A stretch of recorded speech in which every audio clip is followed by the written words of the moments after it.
All right. Boy, thank you for staying for this late show here. This is good.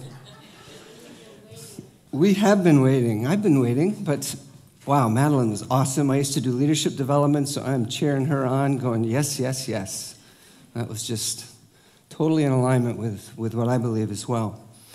So growing in grace. There's a topic that we could really dance with. So how do we go about that? Here's again one of the definitions we've been working with all week.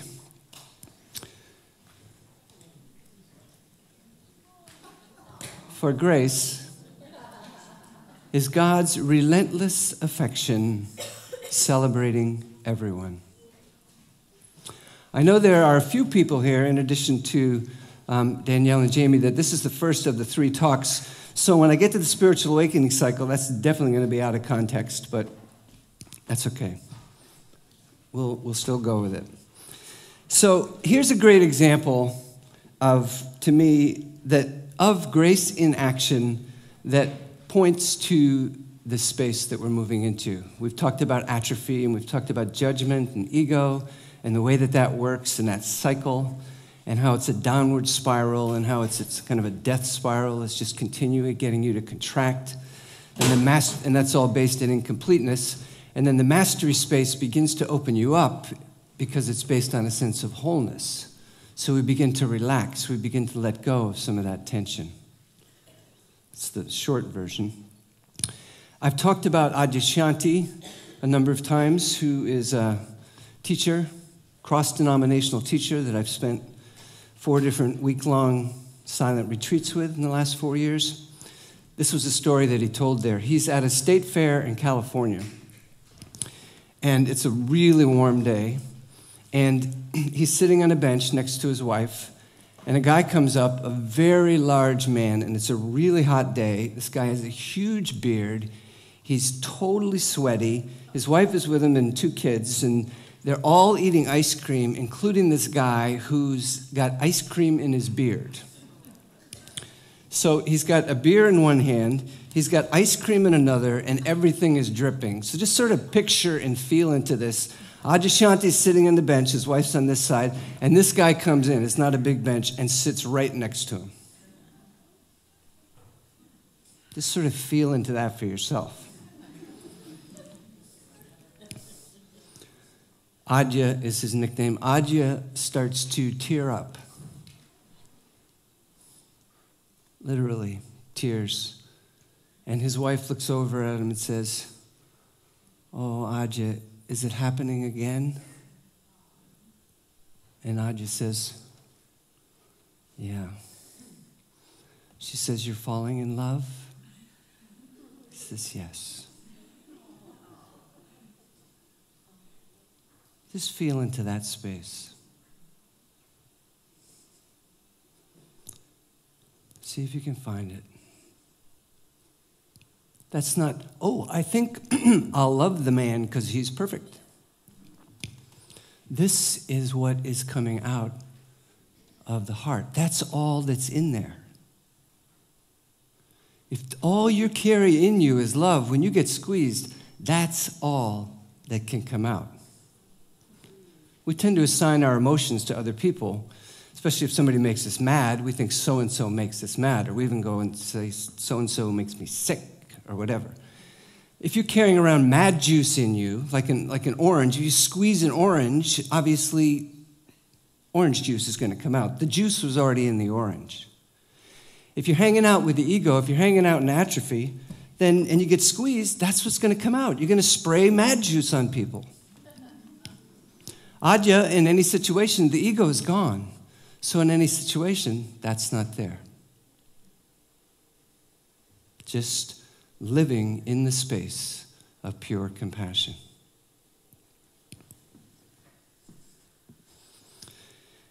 Here's a few verses from 1 Corinthians that I think really illustrate this well. We don't evaluate people by what they have or how they look. That was our daughter Holly when she was about 6 months. I used to have hair like that too. I know you don't believe me. That's okay. So we don't evaluate people by how they look. We looked at the Messiah, this is from the Message Bible. We looked at the Messiah that way once and got it all wrong.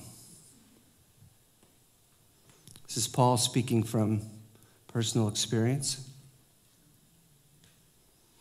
Much of mankind looked at Jesus from this egoic perspective, and they got it all wrong.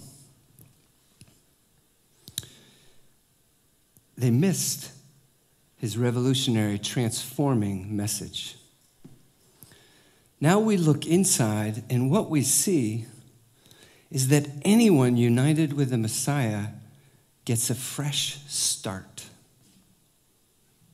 is created new.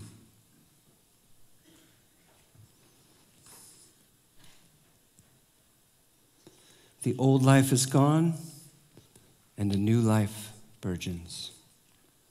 This is 1 Corinthians 5, 16 through 18.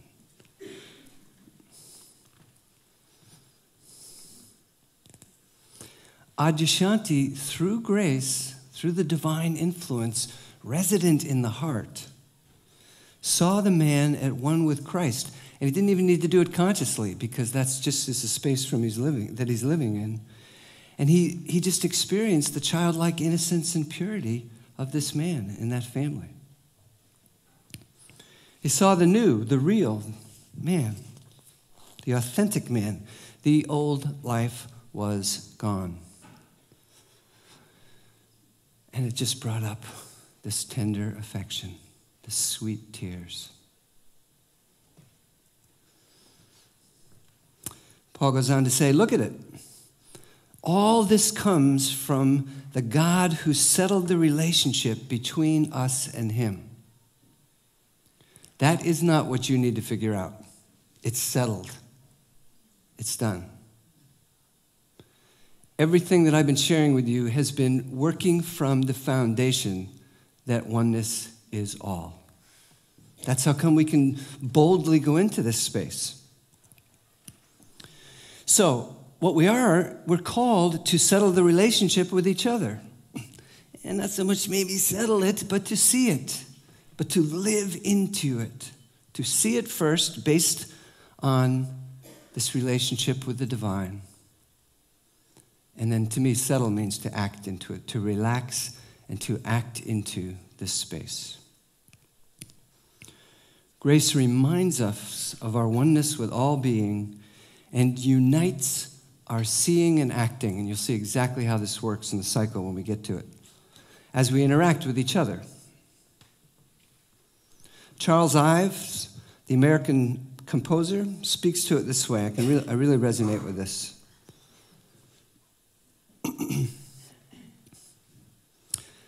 Cannot some of the most valuable kinds of utility and inspiration come from humility in its highest and purest forms? Just go back to that. Let's just think about that. The most valuable kinds of utility, of usefulness, of actions, of inspiration come from utility in its highest and purest form. So what does that mean? For is not the truest kind of humility a kind of glorified or transcendent democracy? We'll let Danielle explain that later. Those are big words for me, but I think she can open that up for us. But it's this glorified sense of oneness, of unity, of connectedness that she kept talking about. The practicing it rather than the talking it. And then this amazing line, the not wanting to level all finite things, but the being willing to be leveled toward the infinite. That to me would be our definition of humility, at least the one I'm using here. The willingness to be leveled toward the infinite. What does that look like as you walk to dinner? What does that look like in your next conversation? In your next email? Are you in that space there is no reason that all our communication cannot, there's every reason that it can be founded and based upon that level. This being willing to be leveled toward the infinite. Would that keep you in the center aisle, as we've talked about? Away from egoic, judgmental distractions? We've already touched on this earlier in the week, but how much time do we spend trying to get the divine to come into our modes and fix things just the way we think they should be? This is actually opening to the willingness to change our modes. The ego gets humiliated. The soul gets sweetly humbled and embraces that. But the ego gets offended, gets humiliated. We get purified, and it quickens the activity in the direction that is unerring. So I want to show you an example here. It's a bunch of middle schoolers. This is a very short video, but it's a bunch of middle schoolers. And it seems to me they were willing to let their modes be changed in some bold ways. So as you're listening to it, see if you can see how they are being leveled toward the infinite.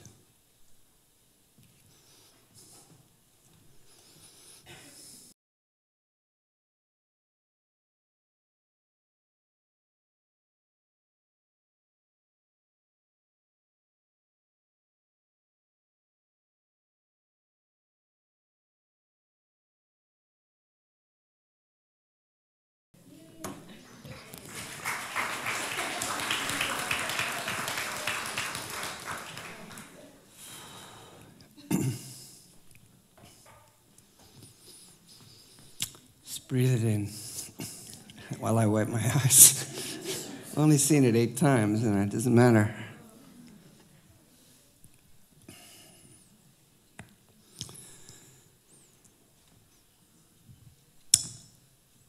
So here's another definition of grace.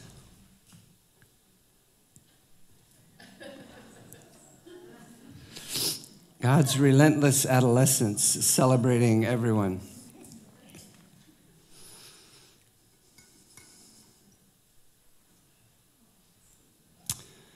So here's the question. We got a mic somebody can walk us with? I'd like just to get some responses to this. What form, here's the question, what form did grace take here? No, wait 1 sec, just raise your hand. John's got the mic, and I'd like to actually, we don't need long answers, but let's get a number of them here. What form did grace take here? So that this is the divine showing up here and now. Unselfish. Okay, and just say why, what you saw that was unselfish. A willingness to raise up a fellow team member. Thank you. Maturity from someone you don't necessarily expect to see it from. Okay, maturity, thank you. Here we go. Courage of the boy at the end to let himself be seen crying on TV. Really? Middle school. Thank you, yeah.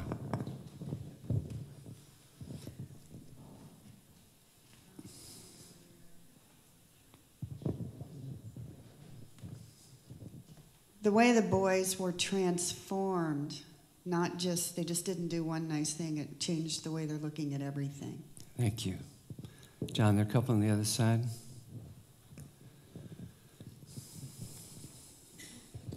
Two ideas. Redefinition of jock, which is so important to jock. I have to tell you that. They don't like you thinking of them like that. And so this is redefining it. Okay. 2, the whole is greater than the individual. It's the whole that made that story. Yes, yeah. Behind you. I thought about the oil of inspiration. They anointed that individual and how it inspired everybody around them. Yeah, So, thank you. Down here. Down here.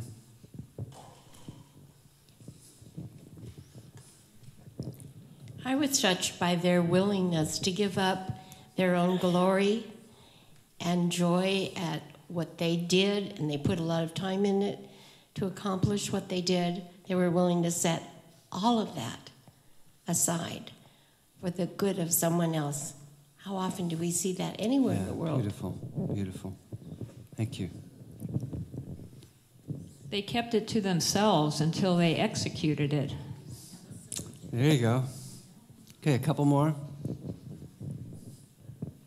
I think what we've all been saying is they found the joy of genuine loving. Thank you.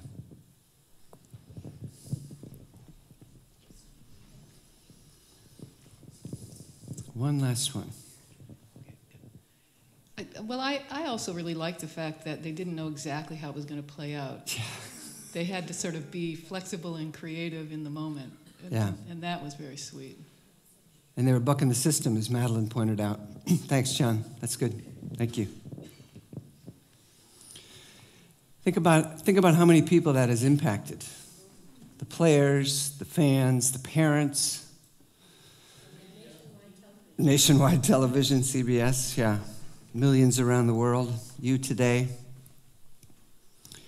Adyashanti, in his book, Resurrecting Jesus, here's a statement that he made. To me, this is an example of this. This is the miracle that surpasses all other miracles. The ability that Jesus has to mirror back divinity for those who are in his presence. Is that not what those lads were doing? They were mirroring back divinity. They may not have gone, oh, I'm going to mirror back divinity.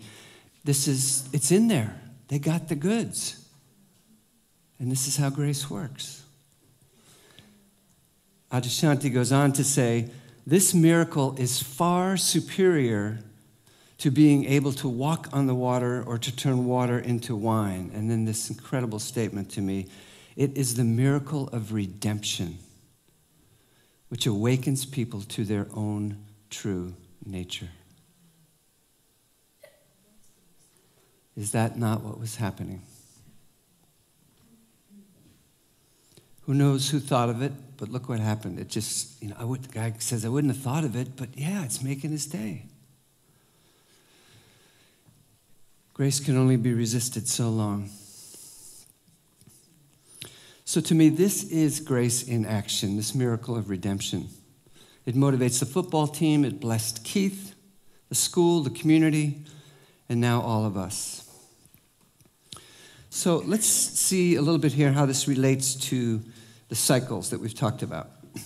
Just want to review very briefly. We started with this personal atrophy cycle, and that was 3 weeks ago on Monday. Just kidding. You guys getting a little bit of contact this weekend. The whole idea here is that when our self-concept is based in incompleteness, it is disempowering. So we have a sense that we're not worthy, we're not capable, we're not complete. We don't make a difference. So that's the atrophy cycle.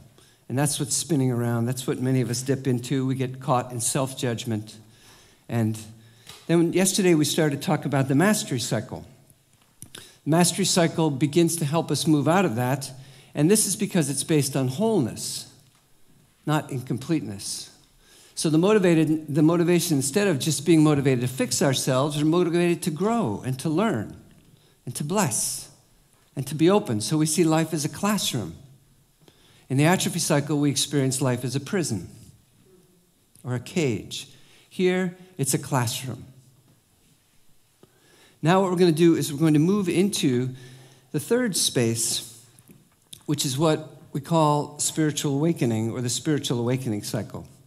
And the idea here is that it's no longer just based on beliefs, but you actually, because the beliefs are falling away, what's coming online is the lens of truth. And so what that means is it's not just wholeness anymore. Yes, it is wholeness, but now it's oneness. It's not just about you. It's not just a personal cycle. It's now much broader. And so what happens is we call this being motivation. Remember, in the atrophy cycle, it was deficiency motivation. I'm motivated to fix things. The next one, mastery, is I'm motivated to grow and learn. Here, we're working out from the space of being. Now, if you're like me, I don't hang there all the time, but I'm sure you've had moments where you are in your zone and grace is just flowing. That's that being space. It's not even a conscious decision. You're just in that space of compassion, of tenderness, of innocence, of humility. Really, a way to say that is what you're doing is it's a space of remembering and witnessing. It's like if you thought about it, you go, well, yes, of course, that's what's true. Oneness is it. All of this has been established. In a sense, I'm remembering that. I'm becoming aware of that again, and I'm literally witnessing that. I am the expression of that. I am the way it is happening. This is an selfless space. So this is fascinating what begins to happen here. The self-concept actually starts to diminish. Remember, in the atrophy cycle, we have a disempowering self-concept. In the mastery cycle, it's empowering, and we're starting to say, okay, yes, I do have worth. Here, that separate sense of self actually starts to fade away. When you're in your zone, when you are listening to somebody so intently that you're not thinking about what you're going to say next, you're just right there pulling in beside with them, really being with them in that empathic, compassionate space. There's no sense of self. It's a selfless space. So what happens here is this separate sense of self begins to diminish. So the way it diminishes is because when you're thinking about it, what the thought here is, because it's based on oneness, the idea here is that I am one with all life, which has worth.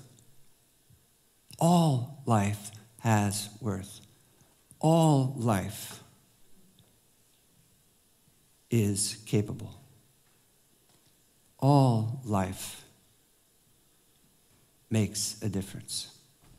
In this space, that's not open for debate. That's the expression of this one infinite being. That is the foundation upon which we build. So, yes, there's wholeness, but now it's not just you. You're looking out, I'm looking out and seeing you, and there's nothing any one of you could ever tell me about anything you've ever thought or done or felt that would make me think you are any less pure and whole and complete than you are. It's just, you've got the goods. It's established. Nothing changes that view. So imagine that's your lens of truth. Imagine going through your day, not just in those moments when you're in your zone, but imagine going through your day and that is the space. Well, when you look out, the perceptions, and the other aspect here is that really what you're basing this whole thing on is the one I am. So there's just one infinite being. So when you look out, these are going to be non-judging perceptions of clarity. There's not going to be, oh, darn, I shouldn't be judging. You're looking out, and whatever anybody does, that's what they're doing. It's not who they are. They're not their actions. They're not their words. They're not their thoughts, their feelings, their body. All those come and go. The individual does not come and go. So there's no judgment. There is no basis for personal judgment.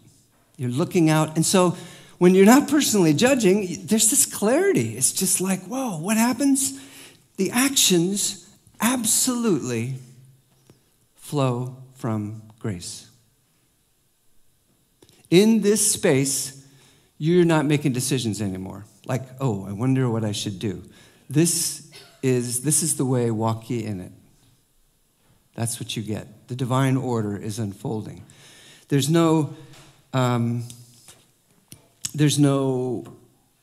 indecisiveness. There's no egoing, wishing things would be better. There's no manipulating. There's no controlling.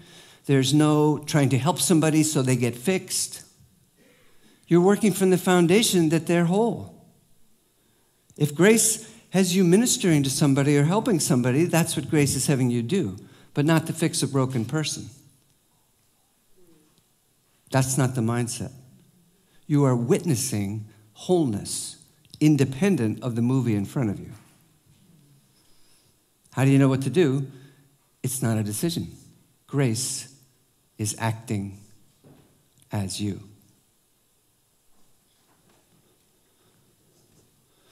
This next one's the hardest one. Get ready. Here's what happens with the results in the awakening cycle. They're irrelevant.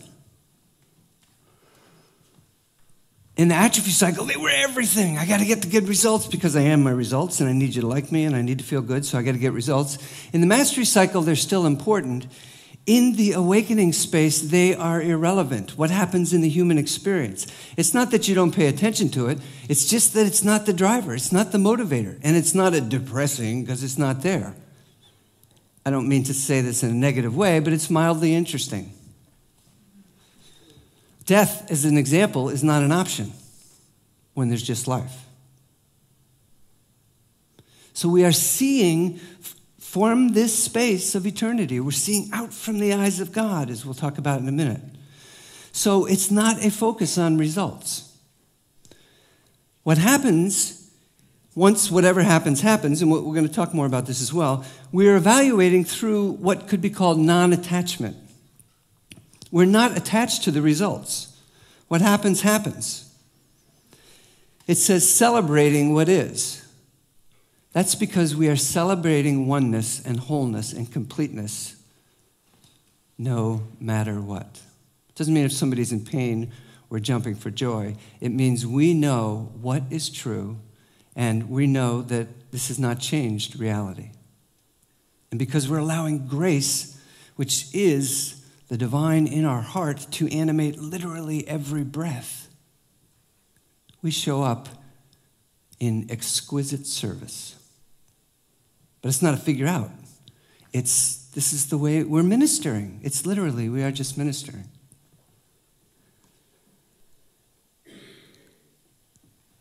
So this evaluation space, it's just self-awareness, capital S, self-awareness. It's in a sense, the divine being aware of itself. That's the foundation that is happening here. And while that's all happening, we're still walking around in bodies as humans, and we're just acting out from that space.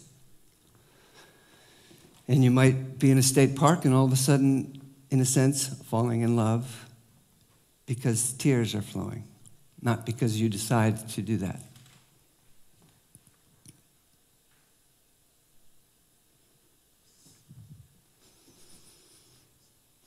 So I used the examples a couple days before. We'll just run through it quickly here.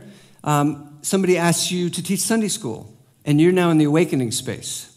So the foundation here is the foundation of oneness. I am one with all life, which has worth, is capable, and makes a difference, because there is one infinite being. Everyone in my class, even if it's that class, the one that nobody will take, everyone in my class has worth, is capable, and makes a difference, no matter how they show up. So I'm opening myself. Doesn't mean I'm necessarily going to teach, but I'm opening myself. That's what I'm seeing. Imagine the clarity that comes from that's the foundation.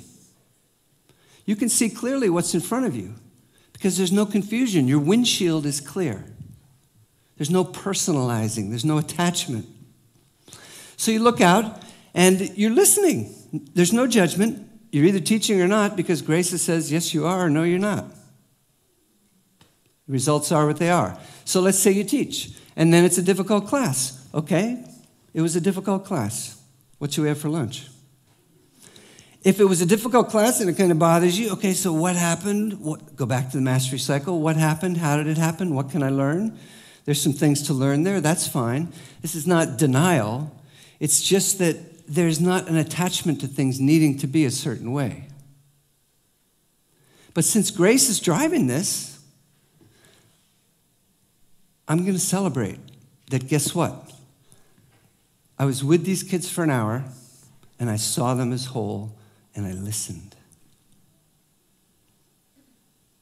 Could possibly be the first time in their life they've ever been listened to for an hour. That's a gift. Or the experience of your son or daughter never calls. So here it is. Experience comes in, son or daughter never calls, but I'm filtering it through this lens of truth. They have worth. I have worth. It's not that I'm not loved if they don't call.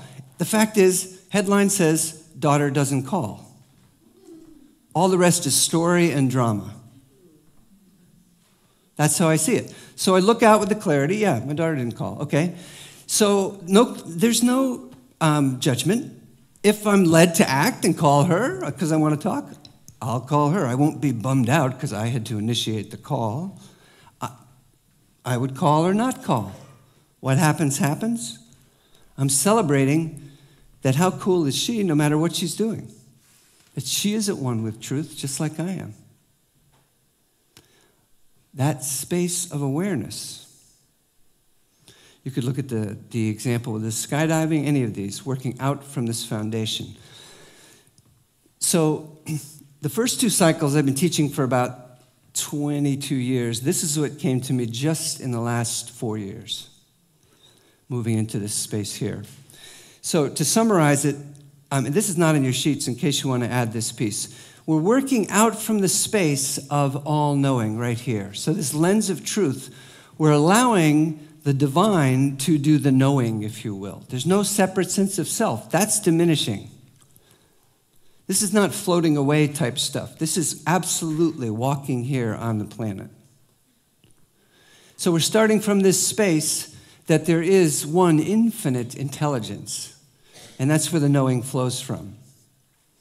And then what happens is we look out and see, of course, you're allowing this space of the all-seeing to come on board, to come online. You're looking out, and that's what you're seeing. You're seeing through these eyes. Because there's no separate sense of self, limited sense of self that's blocking it or getting in the way. Well, of course, if grace is driving the actions, I'm sure you can see where we're going, this is the all-acting space. Literally, the divine is acting and showing up as us. And the reason that results are irrelevant is because there's a little thing called wisdom. God the all-wise. There's this infinite intelligence that is actually governing reality. Whatever happens in the human experience happens. But when we're not attached to it, we have the clarity to be able to watch God work, to watch God act.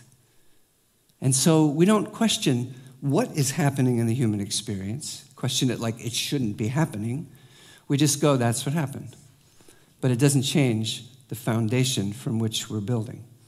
And then as we're celebrating what is, clearly what we end up with here is this all-loving space. So we're walking around all day in love, just like Aja.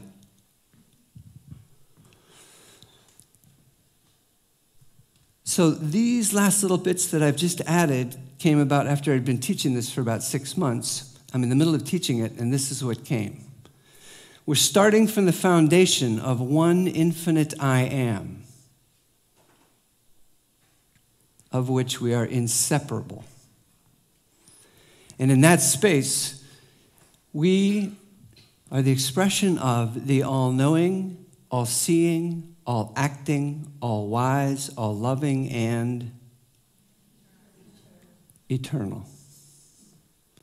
Divinity embracing humanity here and now. And we all have glimpses of this. Little Wyatt has glimpses of this as he's crawling around. We all have glimpses of this. This is innate. This is who we are, all of us. I am one with all life. Indigenous cultures get this. That's why, don't get me going on this, but that's why they can listen to trees or listen to animals or listen literally to all life. Anything you are in relationship with, angels can use for blessing. Anything. Open to that.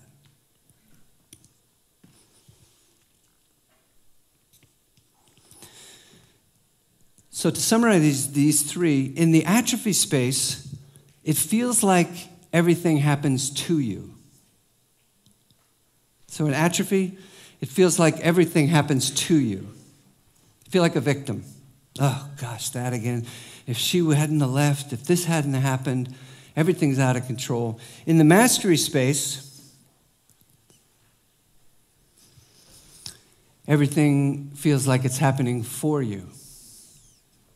Wow, look at this. This is great. Look at those results. Man, I'm feeling dominion. I'm feeling strength. I'm feeling progress. Hardest one to get in touch with. In the awakening space, everything happens as you. In the awakening space, everything happens as you. I'm not suggesting you are God. I'm suggesting in this space of oneness, that's how it's experienced. And there's no guilt. There's no personal responsibility. There's no false responsibility. You're just watching life unfold, and you're not separate from that.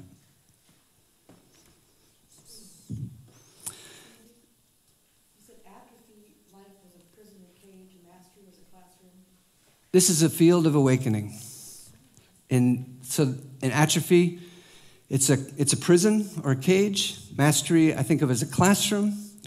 My wife will come up and say to me, I think we need to go into the classroom. That's what used to make me run, but now I'm going, okay, bring it on. Let's go. We're going to learn something. So I get a little feedback. If I'm already in the field of awakening, it's like, great. That means I'm going to awaken more here, or I'm going to find out some stuff that's keeping me from awakening. And I'm excited about either one. That wasn't always there. We'll see if I get to the marriage story if there's any.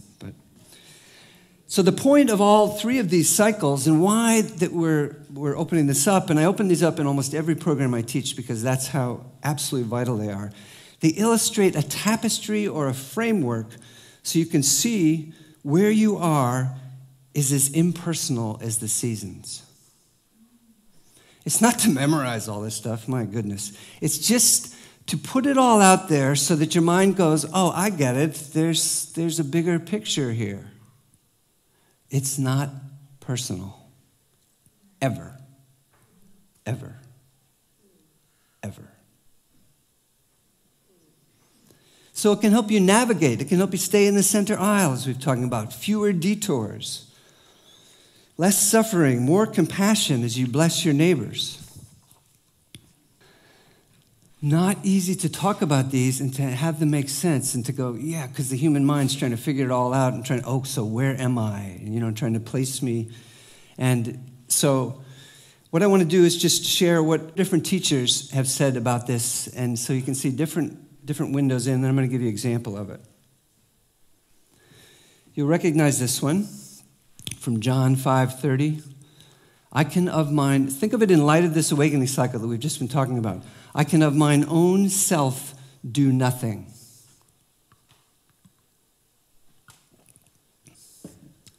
The I, that's the I am. The I that's separate can do nothing. But as I hear, I judge, and my judgment or discernment, I would say, is righteous because I do not seek my own will, but the will of the Father who sent me. That to me is speaking from this space. I could have picked, there's tons of these throughout the Gospels. Actually, Helen did a talk with us, I think it was last year, might have been the year before, but she showed how Paul was not always Mr. Angelic, and we knew that, but even after he had that conversion, he was still preaching duality, and you got to fight, and you got to do all this. And then as he evolved, it became much more of this space of oneness.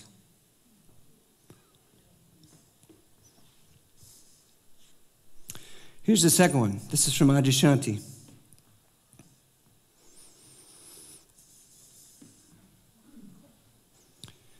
In an awakened being, the divine presence is concentrated and luminous.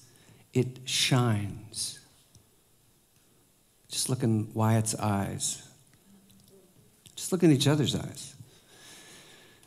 When you are around somebody where the ego is not present, there's this sense of presence. It literally shines. It's no longer lost and obscured by the veil of unconsciousness. It's not this dreaming, wishing, egoing state.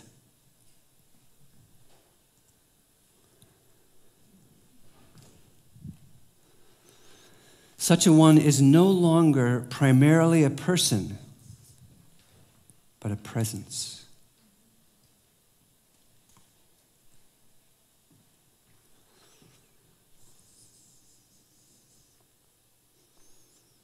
The personhood has been rendered transparent to the light of truth, the shining of divine being. Adyashanti points out that during the Transfiguration, they don't talk about God. Literally, in a sense, Jesus becomes the radiance, the light. It's no longer about praying to a relationship. And hence, Jesus leaves and tells us, you are the light of the world. We are the light of the world. It's not taking away from God. It's just saying they're trying to find words to describe this perfection, this radiant shining of divine being, this Christ-like nature. Here's one way that, I don't know if you've heard of Meister Eckhart. He's a 13th century Christian mystic from Germany. Absolutely fascinating. I've just begun to study him. But check out the way he described this. This is an enlightened being. The eye through which I see God is the same eye through which God sees me. Don't try to figure it out. Just breathe it in a little bit.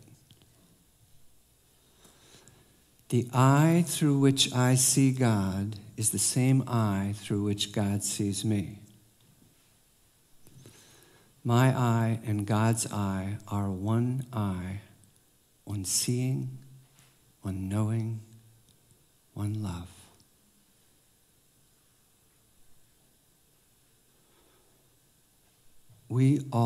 This is us. This is not hope I can get there. This is us. This is the foundation. You showed up because this is you. We just may not be completely awake to that. So here's one more quick experience that I'll tell you about, and then I know the real reason you came. We're going to have Lola get to sing another song as we close here. And I have 11 minutes, 10 and a half, Dick. So about how many years ago was this? Maybe 5 years ago. There's a company called Fresh Direct in, you may have heard of them, in the Manhattan area, New York City area. And what they do is you can go online, you can order any one of 20,000 grocery items, and the next day, within a 2-hour window, they will show up in your apartment on the 38th floor in Manhattan with your boxes of goods that are still chilled or however you've ordered them. So it's a huge service in New York because a lot of people don't have cars, delivering groceries right to you, whatever. I'm working as a consultant, a leadership consultant and a customer relations consultant, and I'm helping organizations create the kind of environment so they can give phenomenal service, both to their employees and to the customers. Well, the only customer contact these guys have is when the delivery guys show up. Well, guess who they hire as delivery guys? They don't speak English, and most of them don't have a high school education, and they don't have a lot of training.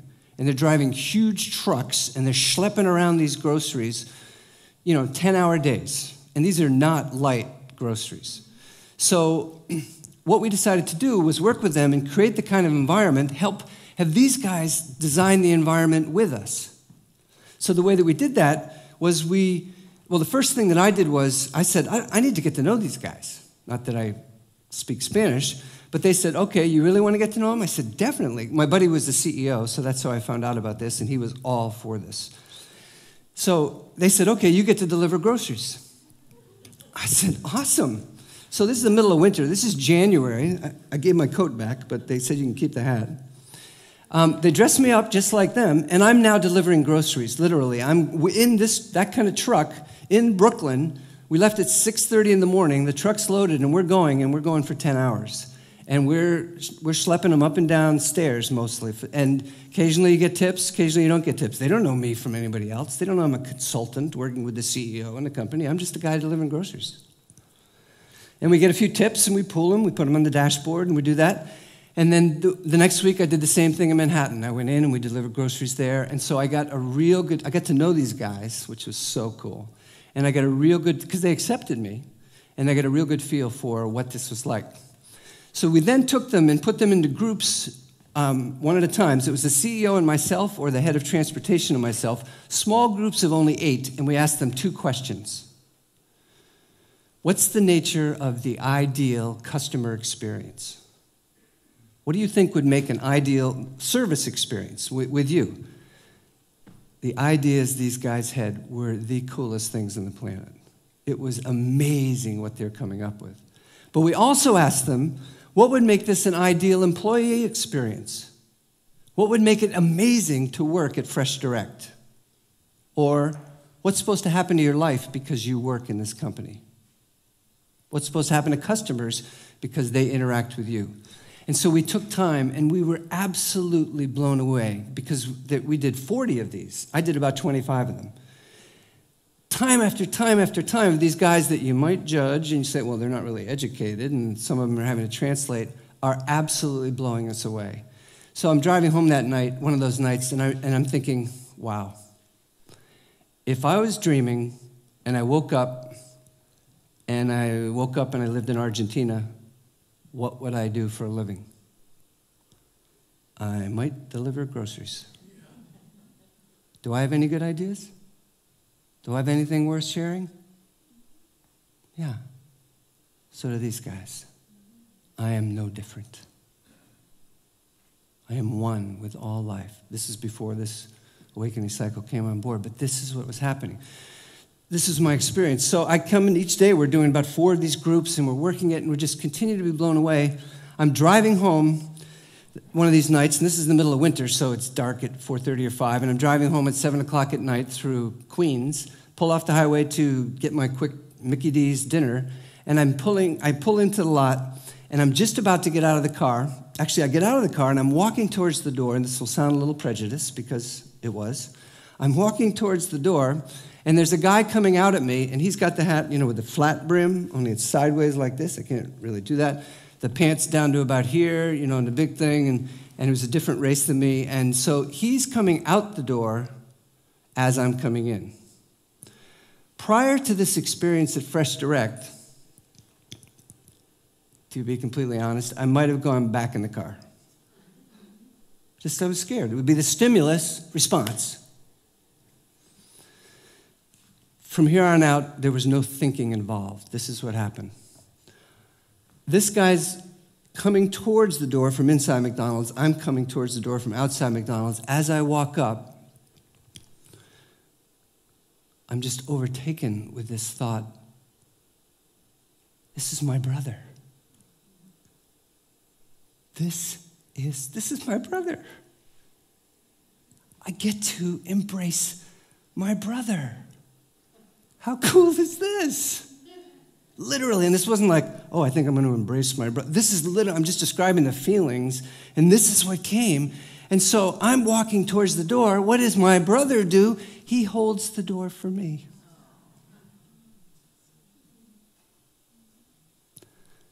The whole game shifted for me in that moment. No more fear. No more judgment. Not ever, but no more in the space of this kind of a setting, seeing somebody and going, oh no. It's seeing somebody and going, yes, my sister, my brother. This is the space. You can't make these experiences up. This is grace.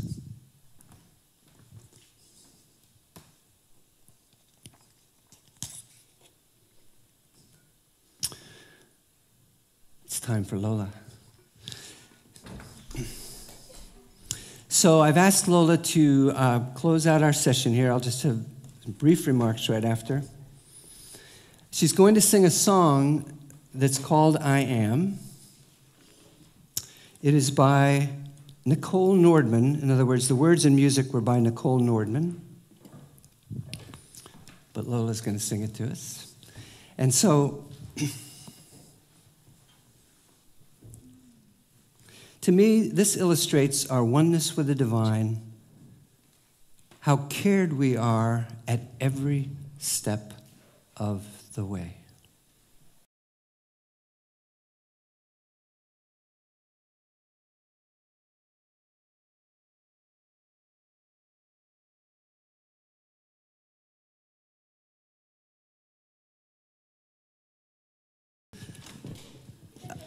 So I'd like us to repeat this together with me as I just do these last two slides, and that will be it. No matter what has happened to me, no matter what is happening to me, no matter what will happen to me, there is something happening as me that maintains me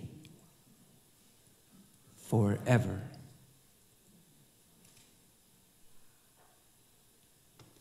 Opening to this I am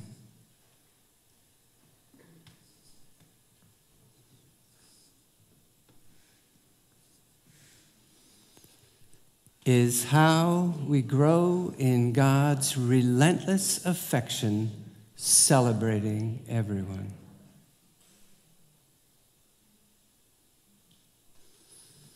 Thank you.